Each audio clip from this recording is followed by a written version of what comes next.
अध्याय 18-19। श्री हेमाडपंत पर बाबा की कृपा कैसे हुई। श्री साठे और श्रीमती देशमुख की कथा। उत्तम विचारों को प्रोत्साहन, उपदेश में नवीनता, निंदा संबंधी उपदेश और परिश्रम के लिए मजदूरी। ब्रह्म ज्ञान हेतु ललायित एक धनी व्यक्ति के साथ बाबा ने किस प्रकार व्यवहार किया, इसका वर्णन हेमाडपंत ने गत 2 अध्यायों में किया है। अब हेमाडपंत पर किस प्रकार बाबा ने अनुग्रह कर उत्तम विचारों को प्रोत्साहन देकर उन्हें फलीभूत किया तथा आत्मोन्नति व परिश्रम के प्रतिफल के संबंध में किस प्रकार उपदेश दिए, इनका इन 2 अध्यायों में वर्णन किया जाएगा। पूर्व विषय यह विदित ही है कि सद्गुरु पहले अपने शिष्य की योग्यता पर विशेष ध्यान देते हैं। उनके चित्त को किंचित मात्र भी डावाडोल न कर वे उपयुक्त उपदेश देकर उन्हें आत्मानुभूति की ओर प्रेरित करते हैं। इस संबंध में कुछ लोगों का विचार है कि जो शिक्षा या उपदेश सद्गुरु द्वारा प्राप्त हो उसे अन्य लोगों में प्रसारित न करना चाहिए। उनकी ऐसी भी धारणा है कि उसे प्रकट कर देने से उसका महत्व घट जाता है। यथार्थ में यथ दृष्टिकोण संकुचित है। सद्गुरु तो वर्षा ऋतु के मेघ सदृश हैं, जो सर्वत्र एक समान बरसते हैं, अर्थात वे अपने अमृतुल्य उपदेशों को विस्तृत क्षेत्र में प्रसारित करते हैं। प्रथमतः उनके सारांश को ग्रहण कर आत्मसात कर लें और फिर संकीर्णता से रहित होकर अन्य लोगों में प्रचार करें। यह नियम जागृत और स्वप्न दोनों अवस्थाओं में प्राप्त उपदेशों के लिए है। उदाहरणार्थ बुद्ध कौशिक ऋषि ने स्वप्न में प्राप्त प्रसिद्ध राम रक्षा स्रोत साधारण जनता के हितार्थ प्रकट कर दिया था। जिस प्रकार एक दयालु माता बालक के उपचारार्थ कड़वी औषधि का बलपूर्वक प्रयोग करती है, उसी प्रकार श्री साईं बाबा भी अपने भक्तों के कल्याणार्थ ही उपदेश दिया करते थे।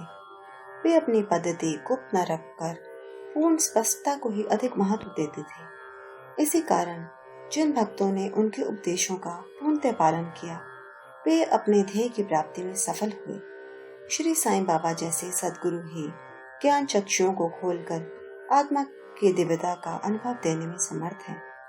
विषय वासनाओं से आसक्ति नष्ट कर वे भक्तों की इच्छाओं को पूर्ण कर देते हैं, जिसके फलस्वरूप ही ज्ञान और वैराग्य प्राप्त होकर ज्ञान की उत्तरोत्तर वृद्धि होती रहती है। यह सब केवल उसी समय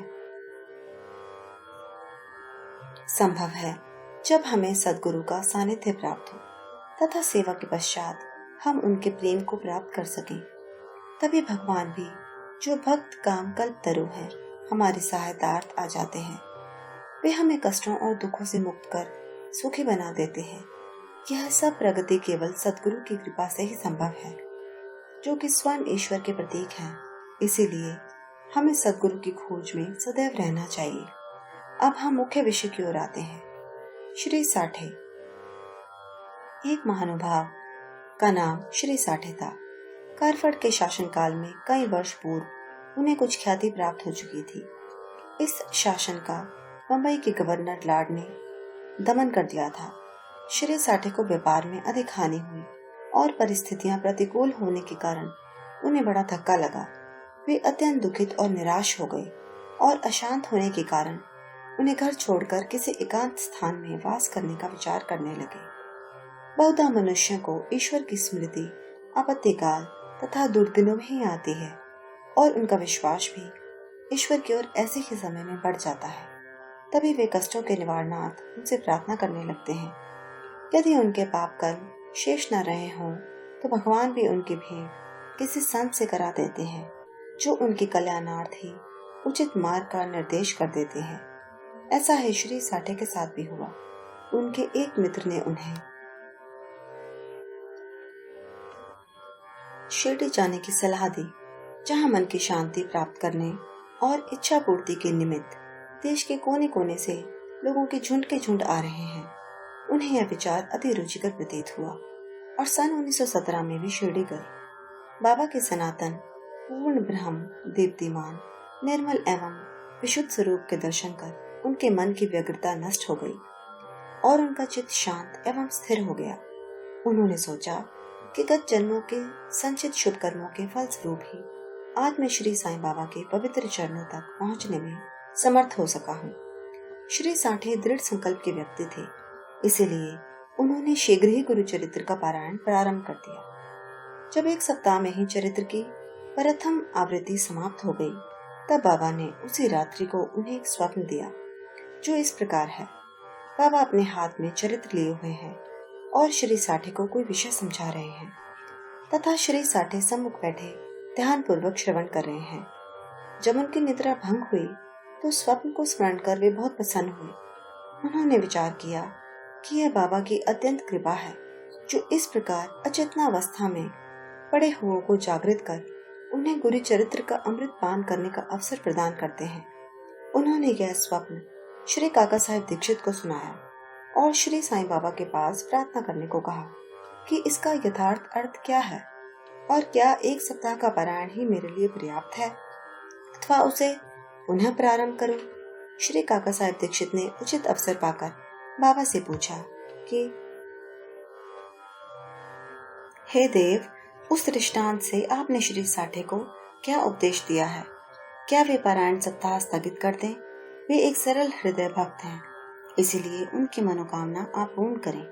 और हे देव, कृपा कर उन्हें इस स्वप्न का यथार्थ अर्थ भी समझा दें। तब बाबा बोले कि उन्हें गुरु चरित्र का एक सप्ताह और पारायण करना उचित है। यदि वे ध्यान पूर्वक पाठ करेंगे तो उनका चित्त शुद्ध हो जाएगा और शीघ्र ही कल्याण होगा। ईश्वर भी प्रसन्न होकर उन्हें भवबंधन से मुक्त कर देंगे। इस अवसर पर श्री हेमाडपंत भी वहां उपस्थित थे और बाबा के चरण कमलों की सेवा कर रहे थे। बाबा के वचन सुनकर उन्हें विचार आया कि साठे को केवल एक सप्ताह के पारायण से ही मनोवांछित फल की प्राप्ति हो गई, जबकि मैं गत 40 वर्षों से गुरु चरित्र का पारायण कर रहा हूँ, जिसका परिणाम अब तक ना निकला। उनका केवल 7 दिनों का शिरडी निवास सफल हुआ और मेरा गत 7 वर्ष का सहवास क्या व्यर्थ हो गया?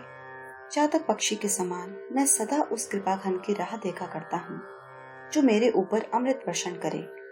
वे कब मुझे अपने उपदेश देने की कृपा करेंगे? ऐसा विचार उनके मस्तिष्क में आया ही था कि बाबा को सब ज्ञात हो गया। ऐसा भक्तों ने सदैव ही अनुभव किया है कि उनके समस्त विचारों को जानकर बाबा तुरंत कुविचारों का दमन कर उत्तम विचारों को प्रोत्साहित करते थे। हेमाडपंत का ऐसा विचार जानकर बाबा ने तुरंत आज्ञा दी कि श्यामा के यहाँ जाओ और कुछ समय उनसे वार्तालाप कर 15 रुपए दक्षिणा ले आओ। बाबा को दया आ गई थी, इसी कारण उन्होंने ऐसी आज्ञा दी। उनकी अवज्ञा करने का साहस भी किसे था। श्री हेमाडपंत शीघ्र श्यामा के घर पहुंचे। इस समय पर श्यामा स्नान कर धोती पहन रहे थे।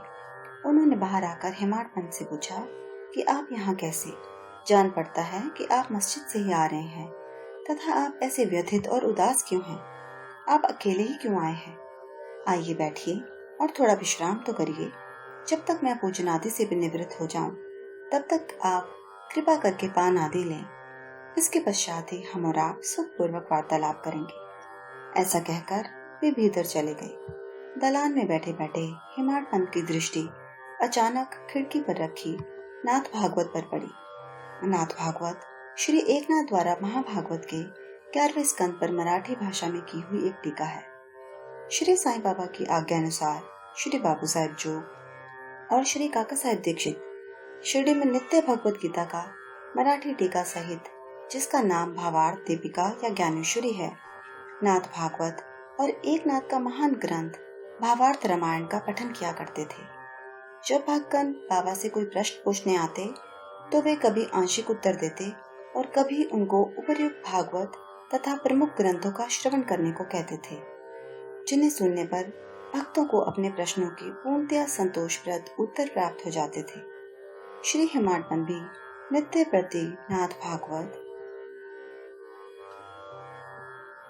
के कुछ अंशों का पाठ किया करते थे। आज प्रातः मस्जिद को जाते समय कुछ भक्तों के सत्संग के कारण उन्होंने नित्य नियमानुसार पाठ अधूरा छोड़ दिया था। उन्होंने जैसे ही वह ग्रंथ उठाकर खोला तो अपने अपूर्ण भाग का पृष्ठ सामने देखकर उनको आश्चर्य हुआ। उन्होंने सोचा कि बाबा ने इसी कारण ही मुझे यहाँ भेजा है, ताकि मैं अपना शेष पाठ पूरा कर लूं, और उन्होंने शेष अंश का पाठ आरंभ कर दिया। पाठ पूर्ण होते ही श्यामा भी बाहर आए और उन दोनों में वार्तालाप होने लगा। हेमाडपंत ने कहा कि मैं बाबा का एक संदेश लेकर आपके पास आया हूँ। उन्होंने मुझे आपसे 15 रुपए दक्षिणा लाने और थोड़ी देर वार्तालाप कर आपको अपने साथ लेकर मस्जिद आने की आज्ञा दी है। श्यामा आश्चर्य से बोले कि मेरे पास तो एक फूटी कौड़ी भी नहीं है, इसीलिए आप रुपयों के बदले दक्षिणा में मेरे 15 नमस्कार ही ले जाओ। तब हेमाडपंत ने कहा कि ठीक है, मुझे आपके 15 नमस्कार ही स्वीकार हैं। आइए अब हम कुछ वार्तालाप करें और कृपा कर बाबा की कुछ लीलाएं आप मुझे सुनाएं, जिससे पाप नष्ट हो। श्यामा बोले, तो कुछ देर बैठो। इस ईश्वर की लीला अद्भुत है। कहाँ मैं एक अशिक्षित देहाती और कहाँ आप एक विद्वान। यहाँ आने के पश्चात तो बाबा की अनेक लीलाएं आप स्वयं ही देख चुके हैं, जिनका अब मैं आपके समक्ष कैसे वर्णन कर सकता हूँ। अच्छा, यह पान सुपारी तो खाओ, तब तक मैं कपड़े पहन लूं। थोड़ी देर में श्यामा बाहर आए और फिर दोनों में इस प्रकार वार्तालाप होने लगा। श्यामा बोले, इस परमेश्वर की लीलाएं अगाध हैं, जिसका कोई पार नहीं। वे तो लीलाओं से अलिप्त रहकर सदैव विनोद किया करते हैं। इसे हम अज्ञानी जीव क्या समझ सकें। बाबा स्वयं ही क्यों नहीं कहते, आप सरीखे विद्वान को मुझ जैसे मूर्ख के पास क्यों भेजा है। उनकी कार्य प्रणाली ही कल्पना के परे है। मैं तो इस विषय पर केवल इतना ही कह सकता हूँ कि वे लौकिक नहीं हैं। इस भूमिका के साथ ही साथ श्यामा ने कहा कि अब मुझे एक की स्मृति हो आई है, जिसे मैं व्यक्तिगत रूप से जानता हूँ। जैसी भक्त के निष्ठा और भाव होता है, बाबा भी उसी प्रकार उनकी सहायता करते हैं। कभी कभी तो बाबा भक्त की कठिन परीक्षा लेकर ही उसे उपदेश दिया करते हैं। उपदेश शब्द सुनकर साठे के गुरु चरित्र पारायण की घटना का तत्काल ही स्मरण करके हेमाडपंत को रोमांच हो आया। उन्होंने सोचा, कदाचित बाबा ने मेरे चित्त की चंचलता नष्ट करने के लिए ही मुझे यहाँ भेजा है। फिर भी वे अपने विचार प्रकट न कर श्यामा की कथा को ध्यान पूर्वक सुनने लगे। उन सब कथाओं का सार केवल यही था कि अपने भक्तों के प्रति बाबा के मन में कितनी दया और स्नेह है। इन कथाओं को श्रवण कर हेमाडपंत को आंतरिक उल्लास का अनुभव होने लगा। तब श्यामा ने नीचे लिखी कथा कही। श्रीमती राधाबाई देशमुख। एक समय एक वृद्धा श्रीमती राधाबाई, जो खाशावा देशमुख की माँ थी, बाबा की कीर्ति सुनकर संगमनेर के लोगों के साथ शिरडी आई। बाबा के श्री दर्शन कर उन्हें अत्यंत प्रसन्नता हुई। श्री साईं चरणों में उनकी अटल श्रद्धा थी, इसीलिए उन्होंने यह निश्चय किया कि जैसे भी हो बाबा को अपना गुरु बनाकर उनसे उपदेश ग्रहण किया जाए। आमरण अनशन का दृढ़ निश्चय कर अपने विश्राम गृह में आकर उन्होंने अन्न जल त्याग दिया और इस प्रकार 3 दिन व्यतीत हो गए। माधवराव देशपांडे इस वृद्धा की अग्नि परीक्षा से बिल्कुल भयभीत हो गया और बाबा से इस प्रकार प्रार्थना करने लगा कि हे देवा, आपने अब यह क्या आरंभ कर दिया है। ऐसे कितने लोगों को आप यहाँ आकर्षित किया करते हैं। आप उस वृद्ध महिला से पूर्ण परिचित ही हैं, जो हठ पूर्वक आप पर अवलंबित है। यदि आपने कृपा दृष्टि कर उसे उपदेश न दिया और यदि दुर्भाग्यवश उसे कुछ हो गया, तो लोग व्यर्थ ही आपको दोषी ठहराएंगे और कहेंगे कि बाबा से उपदेश प्राप्त न होने की वजह से ही इसकी मृत्यु हो गई है। इसीलिए आप दया कर उसे आशीष और उपदेश दीजिए।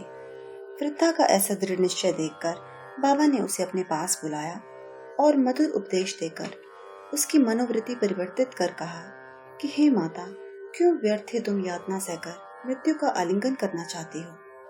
तुम मेरी माँ और मैं तुम्हारा बेटा।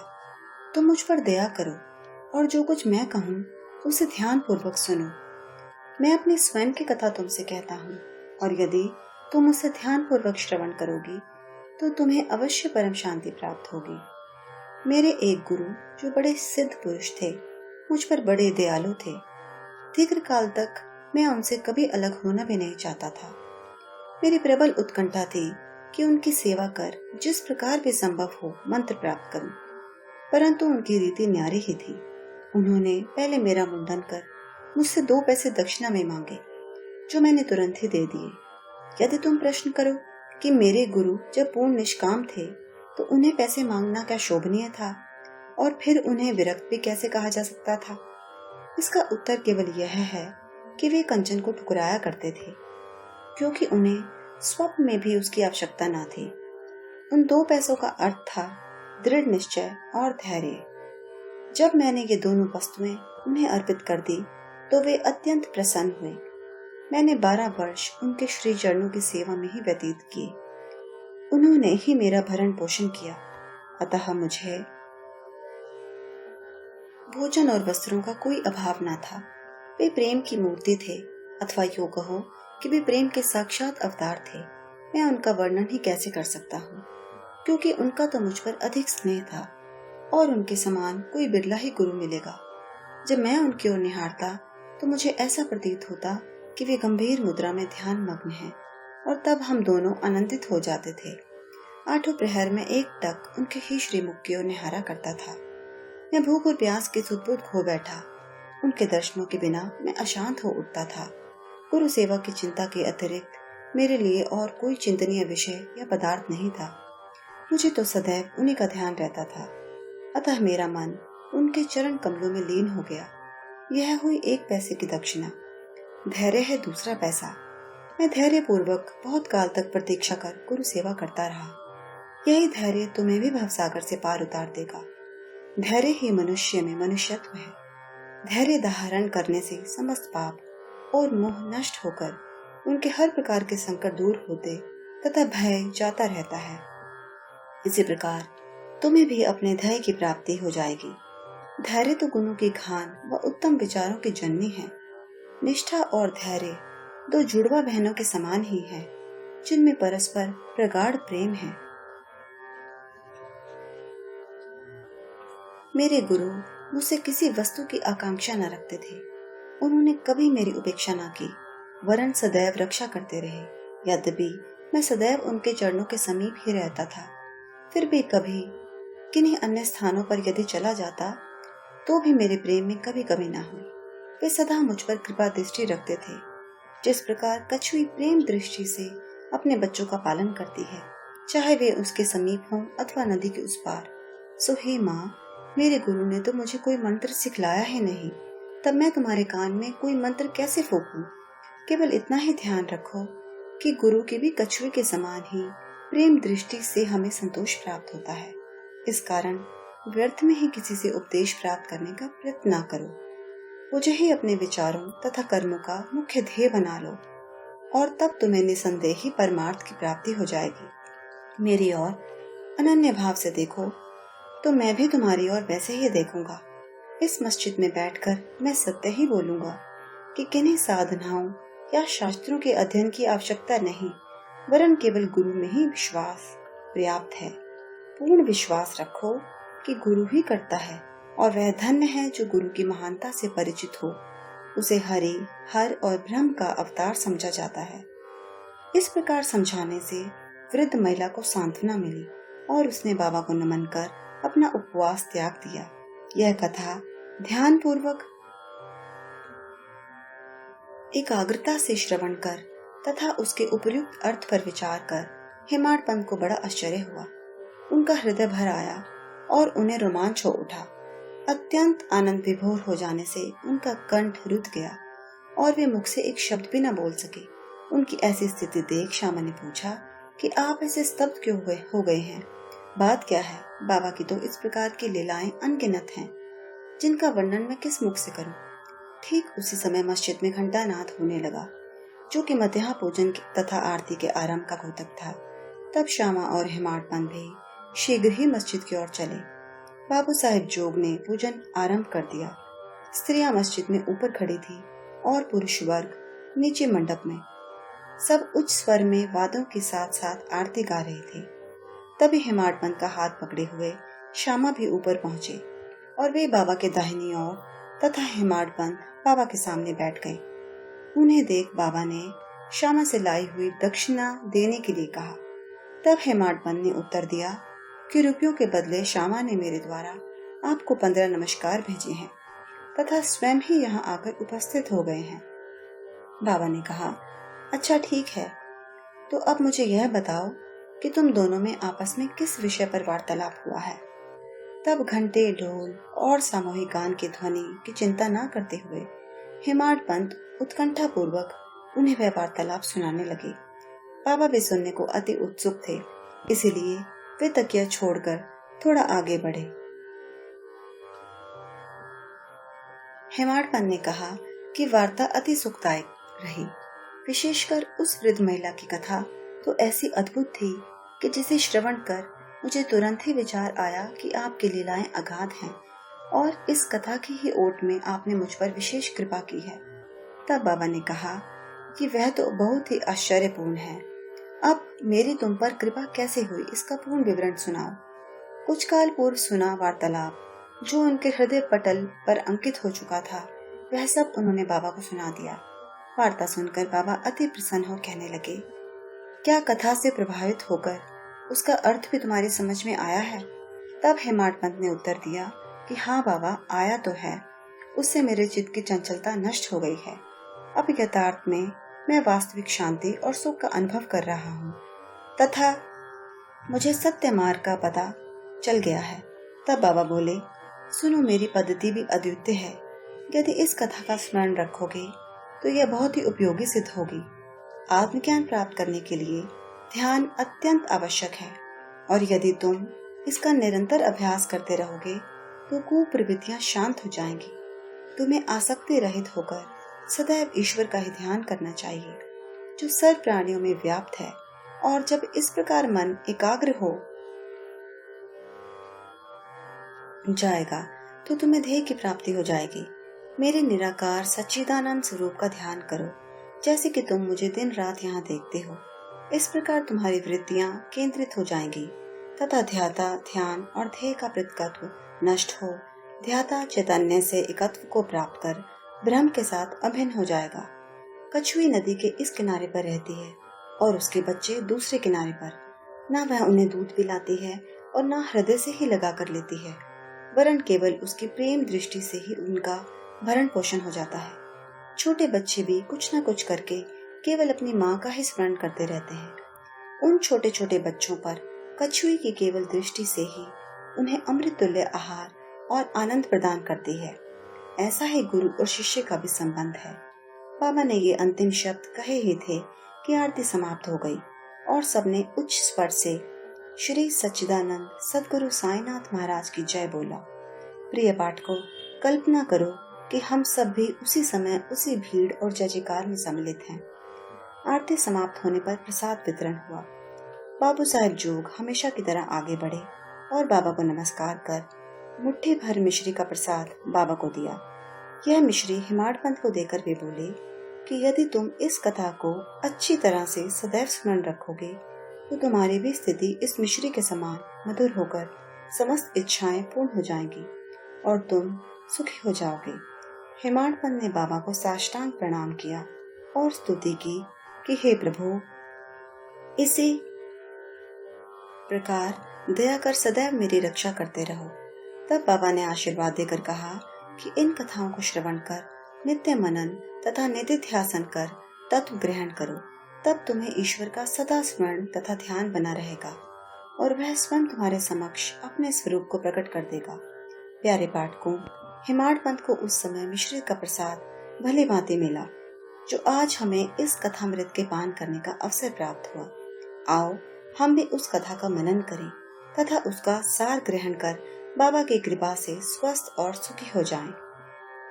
19वें अध्याय के अंत में हेमाड पंत ने कुछ और भी विषयों का वर्णन किया है जो यहाँ दिए जाते हैं। अपने बर्ताव के संबंध में बाबा का उपदेश। नीचे दिए हुए अमूल्य वचन सर्वसाधारण भक्तों के लिए हैं और यदि उन्हें ध्यान में रखकर आचरण में लाया गया तो सदैव ही कल्याण होगा। जब तक किसी से कोई पूर्व नाता या संबंध ना हो तब तक कोई किसी के समीप नहीं जाता। यदि कोई मनुष्य या प्राणी तुम्हारे समीप आए तो उसे घृणा से न ठुकराओ, उसका स्वागत कर आदर पूर्वक बर्ताव करो। यदि तृषित को जल, क्षुधा पीड़ित को भोजन, नंगे को वस्त्र और आगंतुक को अपना दालान विश्राम करने को दोगे तो भगवान श्री हरि तुमसे निसंदेह प्रसन्न होंगे। यदि कोई तुमसे द्रव्य याचना करे और तुम्हारी इच्छा देने की ना हो तो ना दो, परंतु उसके साथ अभद्र व्यवहार ना करो। तुम्हारी कोई कितनी ही निंदा क्यों न करे। फिर भी कटु उत्तर देकर तुम उस पर क्रोध न करो। यदि इस प्रकार ऐसे प्रसंगों से सदैव बचते रहे तो यह निश्चित ही है कि तुम सुखी रहोगे। संसार चाहे उलट पलट हो जाए, परंतु तुम्हें स्थिर रहना चाहिए। सदा अपने स्थान पर दृढ़ रहकर गतिमान दृश्य को शांतिपूर्वक देखो। एक को दूसरे से अलग रखने वाले भेद की दीवार नष्ट कर दो, जिससे अपना मिलन पथ सुगम हो जाए। द्वैत भाव अर्थात मैं और तू ही भेद वृत्ति है, जो शिष्य को अपने गुरु से पृथक कर देती है। इसीलिए जब तक इसका नाश न हो जाए तब तक अभिन्नता प्राप्त करना संभव नहीं है।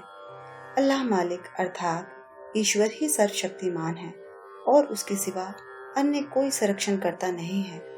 उनकी कार्य प्रणाली अलौकिक, अनमोल और कल्पना से परे है। उनकी इच्छा से ही सब कार्य होते हैं।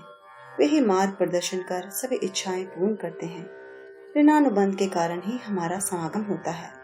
इसीलिए हमें परस्पर प्रेम कर एक दूसरे की सेवा कर सदैव संतुष्ट रहना चाहिए। जिसने अपने जीवन का ध्येय पा लिया है वही धन्य और सुखी है। दूसरे तो केवल कहने को ही, जब तक प्राण है, जब तक जीवित है। उत्तम विचारों को प्रोत्साहन। यह ध्यान देने योग्य बात है कि श्री साईं बाबा सदैव उत्तम विचारों को प्रोत्साहन दिया करते थे। इसीलिए यदि हम प्रेम और भक्ति पूर्वक अनन्य भाव से उनकी शरण जाएं, तो हमें अनुभव हो जाएगा कि वे अनेक अवसरों पर हमें किस प्रकार सहायता पहुंचाते हैं। किसी संत का कथन है कि यदि प्रातःकाल तुम्हारे हृदय में कोई उत्तम विचार उत्पन्न हो और यदि तुम उसका स्मरण दिन भर करो तो वह तुम्हारा विवेक अत्यंत विकसित और चित्त प्रसन्न कर देगा। हिमाड़पंत भी इसका अनुभव करना चाहते थे। इसीलिए इस पवित्र शिरडी भूमि पर अगले गुरुवार के समूचे दिन नाम स्मरण और कीर्तन में ही व्यतीत करूं, ऐसा विचार कर वे सो गए। दूसरे दिन प्रातःकाल उठने पर उन्हें सहज ही राम नाम का स्मरण हो आया, जिससे वे प्रसन्न हुए और नित्य कर्म समाप्त कर कुछ पुष्प लेकर बाबा के दर्शन करने गए। जब वे दीक्षित वाड़ा पर कर बूढ़ी वाड़े के समीप से जा रहे थे तो उन्हें एक मधुर भजन की ध्वनि जो मस्जिद की ओर से आ रही थी सुनाई पड़ी। एक नाथ का यह भजन औरंगाबाद कर मधुर लय पूर्वक बाबा के समक्ष गा रहे थे। गुरु कृपा अंजन पायो मेरे भाई, राम बिना कुछ मानत नाही। अंदर रामा बाहर रामा, सपने में देखत सीता रामा। जागत रामा सोवत रामा, जहाँ देखे वहीं पूर्ण कामा। एका जनार्दनी अनुभव निका, जहाँ देखे वहाँ राम सरीखा। गुरु कृपा अंजन पायो मेरे भाई, राम बिना कुछ मानत नाही। भजन अनेकों हैं, परंतु विशेषकर यह भजन ही क्यों औरंगाबाद करने चुना? क्या यह बाबा द्वारा संयोजित विचित्र अनुरूपता नहीं है?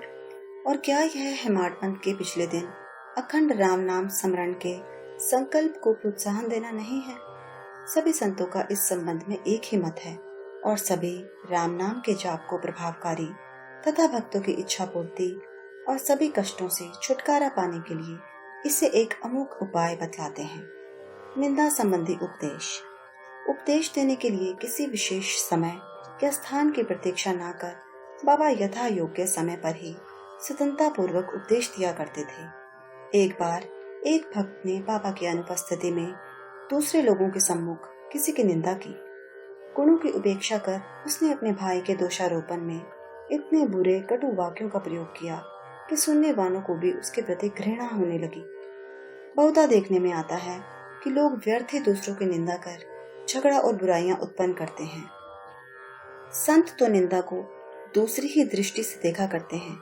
उनका कथन है कि शुद्धि के लिए अनेक विधियों में मिट्टी, जल और साबुन पर्याप्त हैं, परंतु निंदा करने वालों की उपयोगिता भिन्न ही होती है। वे दूसरों के दोषों को केवल अपनी जीवा से ही दूर करते हैं और इस प्रकार वे दूसरों की निंदा कर उनका उपकार ही किया करते हैं, जिसके लिए वे धन्यवाद के पात्र हैं। निंदक को उचित मार्ग पर लाने के लिए साईं बाबा की पद्धति सर्वथा ही भिन्न थी। वे तो सर्वज्ञ थे ही, इसलिए उस निंदक के कार्य को वो समझ गए। मध्याह्न काल में जब लेंडी के समीप उनसे भेंट हुई तब उन्होंने विष्ठा खाते हुए एक सूअर की ओर उंगली उठाकर उससे कहा कि देखो वह कितने प्रेम पूर्वक विष्ठा गा रहा है। तुम जी भरकर अपने भाइयों को सदा अपशब्द कहा करते हो और यह तुम्हारा आचरण भी ठीक उसी के सदृश ही है। अनेक शुभ कर्मों के परिणाम स्वरूप तुम्हें मानव तन प्राप्त हुआ और इसलिए यदि तुमने इस प्रकार आचरण किया तो शिरडी तुम्हारी सहायता क्या कर सकेगी। भक्त ने उपदेश ग्रहण कर लिया और वहां से चला गया। इस प्रकार संगानुसार ही वे उपदेश दिया करते थे। यदि उन पर ध्यान देकर नित्य उनका पालन किया जाए तो आध्यात्मिक ध्येय अधिक दूर न होगा। एक कहावत प्रचलित है, यदि मेरा श्री हरि होगा तो वह मुझे चारपाई पर बैठे बैठे ही भोजन पहुंचाएगा। यह कहावत भोजन और वस्त्र के विषय में सत्य प्रतीत हो सकती है, परंतु यदि कोई इस पर विश्वास कर आलस्यवश बैठा रहे तो वह आध्यात्मिक क्षेत्र में कुछ भी प्रगति न कर उल्टे पतन के घोर अंधकार में निमग्न हो जाएगा। इसीलिए आत्मानुभूति प्राप्ति के लिए प्रत्येक को अनवरत परिश्रम करना चाहिए और जितना प्रयत्न वह करेगा उतना ही उसके लिए लाभप्रद भी होगा। बाबा ने कहा कि मैं तो सर्वव्यापी हूँ और विश्व के समस्त भूतों तथा चराचर में व्याप्त रहकर भी अनंत हूँ। केवल उनके भ्रम निवारणार्थ ही जिनकी दृष्टि में वे 3.5 हाथ के मानव थे स्वयं सगुण रूप धारण कर अवतीर्ण हुए। इसीलिए जो भक्त अनन्य भाव से उनकी शरण आए और जिन्होंने दिन रात ही उनका ध्यान किया उन्हें उनसे अभिन्नता प्राप्त हुई। जिस प्रकार की माधुर्य और मिश्री, लहर और समुद्र तथा नेत्र और कांति में अभिन्नता हुआ करती है, जो आवागमन के चक्र से मुक्त होना चाहे वे शांत और स्थिर रहकर अपना धार्मिक जीवन व्यतीत करे। दुखदायी कटु शब्दों के प्रयोग से किसी को दुखित न कर सदैव उत्तम कार्यों में संलग्न रहकर अपना कर्तव्य करते हुए अनन्य भाव से भय रहित हो उनकी शरण में जाना चाहिए। जो पूर्ण विश्वास से उनकी लीलाओं का श्रवण कर उनका मनन करेगा तथा अन्य वस्तुओं की चिंता त्याग देगा उसे निसंदेह ही आत्मानुभूति की प्राप्ति होगी। उन्होंने अनेकों से नाम का जाप कर अपनी शरण में आने को कहा। जो यह जानने को उत्सुक थे कि मैं कौन हूँ, बाबा ने उन्हें भी लीलाएं श्रवण और मनन करने का परामर्श दिया। किसी को भगवत लीलाओं का श्रवण, किसी को भगवत पाद पूजन, तो किसी को अध्यात्म रामायण व ज्ञानेश्वरी तथा धार्मिक ग्रंथों का पठन एवं अध्ययन करने को कहा। अनेकों को अपने चरणों के समीप ही रखकर बहुतों को खंडोबा के मंदिर में भेजा तथा अनेकों को विष्णु सहस्त्र नाम का जाप करने व छांदोग्य उपनिषद तथा गीता का अध्ययन करने को कहा। उनके उपदेशों की कोई सीमा न थी। उन्होंने किन्हीं को प्रत्यक्ष और बहुतों को स्वप्न में दृष्टांत दिए। एक बार वे एक मदिरा सेवी के स्वप्न में प्रकट होकर उसकी छाती पर चढ़ गए और जब उसने मद्यपान त्यागने की शपथ खाई तभी उसे छोड़ा। किसी किसी को मंत्र जैसे गुरु ब्रह्म आदि का अर्थ स्वप्न में समझाया तथा कुछ हठ योगियों को हठ योग छोड़ने का निर्देश देकर चुपचाप बैठ धैर्य रखने को कहा। उनसे सुगम पथ और विधि का वर्णन ही असंभव है। साधारण सांसारिक व्यवहारों में उन्होंने अपने आचरण द्वारा ऐसे अनेकों उदाहरण प्रस्तुत किए, जिनमें से एक यहाँ नीचे दिया जाता है। परिश्रम के लिए मजदूरी। एक दिन बाबा ने राधा कृष्ण माई के घर के समीप जाकर एक सीढ़ी लाने को कहा। तब तक एक भक्त सीढ़ी ले आया और उनके बतलाए अनुसार वामन गोनकर के घर पर उसे लगाया। वे उनके घर पर चढ़ गए और राधा कृष्ण माई के छप्पर पर से होकर दूसरे छोर से नीचे उतर आए। इसका अर्थ किसी की समझ में न आया। राधा कृष्ण माई इस समय ज्वर से कांप रही थी, इसीलिए हो सकता है कि उनका ज्वर दूर करने के लिए ही उन्होंने ऐसा किया हो। नीचे उतरने के पश्चात शीघ्र ही उन्होंने सीढ़ी लाने वाले को 2 रुपए पारिश्रमिक स्वरूप दिए। तब एक ने साहस कर उनसे पूछा कि इतने अधिक पैसे देना क्या अर्थ रखता है। उन्होंने कहा कि किसी से बिना उसके परिश्रम का मूल्य चुकाए कार्य न कराना चाहिए और कार्य करने वालों को उसके श्रम का शीघ्र निपटारा कर उदार हृदय से मजदूरी देनी चाहिए। श्री सद्गुरु साईनाथ अर्पणमस्तु। शुभम भवतु।